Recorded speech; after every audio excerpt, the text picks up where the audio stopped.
Aldon Smith reinstated by the NFL. Ed Werder explains the small print surrounding Aldon Smith's reinstatement by the NFL and what the Cowboys expect out of the defensive end upon his return. The move will allow Smith to take part in meetings with Cowboys coaches and teammates in the virtual off-season program beginning Tuesday.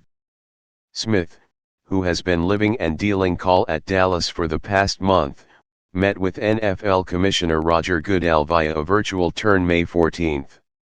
Smith, 30, has not played in an NFL game since he was suspended as a member of the Raiders in 2015 due to legal and drug abuse issues. Now that he has been reinstated, he will receive $90,000 from the Cowboys as a part of the one-year deal he signed in April that would be worth up to $4 million.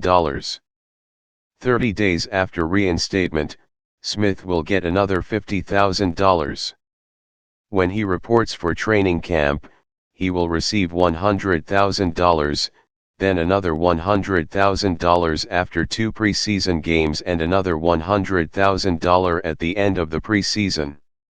If he doesn't make the 53-man roster, the Cowboys are going to be on the hook for $440,000 as a part of Smith's deal.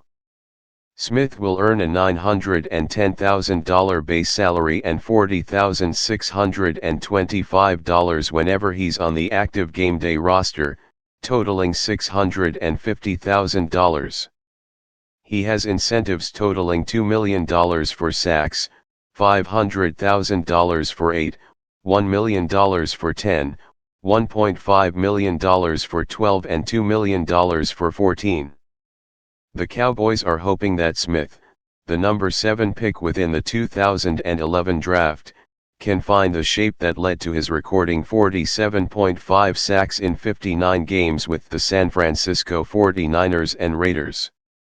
He made a reference to new Cowboys coach Mike McCarthy last year at a gym where he was understanding, and he had his best 2 seasons with the Niners under current Cowboys defensive position coach Jim Tomsula, including a 19.5 sack season in 2012, when he was named an All-Pro. Tomsula was one among the primary additions to McCarthy's staff after Mike Nolan was named Dallas defensive coordinator. The Cowboys didn't select a pass rusher until the 5th round of the 2020 NFL Draft, once they took Bradley Annie. They lost last season's leader in sacks, Robert Quinn, who had 11.5, in representation to the Chicago Bears.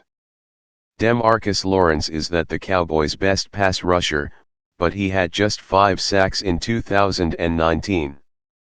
The Cowboys could see the return of 2015 second-round pick Randy Gregory, who was suspended from the league indefinitely in February 2019. His agent, Peter Schaefer, says Gregory continues to travel through the return process after applying for reinstatement. He has had multiple violations of the league's drug abuse policy and has not played since the 2018 playoffs against the LA Rams. He has played in only 16 games since 2015, his rookie season, thanks to suspension. "We are very happy for Aldon and need him all the luck within the world and a successful resumption of his career," Schaefer said. "It's refreshing to ascertain the NFL following through on their stated goal to focus more on rehabbing players than punishing players." Smith had his first off-the-field incident in 2013, when he was arrested on suspicion of DUI after crashing his truck into a tree during a residential neighborhood in San Jose, California. In 2014, the NFL suspended him 9 games for violating the league's personal conduct and drug abuse policies. In August 2015, Smith was released by the Niners the day after he was arrested on hit-and-run, DUI and vandalism charges. He signed with the Raiders a month later but was suspended for a year for violating the league's drug abuse policy. The Raiders signed Smith to a 2-year deal in 2016 but released him in 2018 after he was arrested on a variety of charges, including violence, assault, and imprisonment. Smith pleaded no contest to a pair of misdemeanor charges in November 2018 to settle his violence case from earlier that year.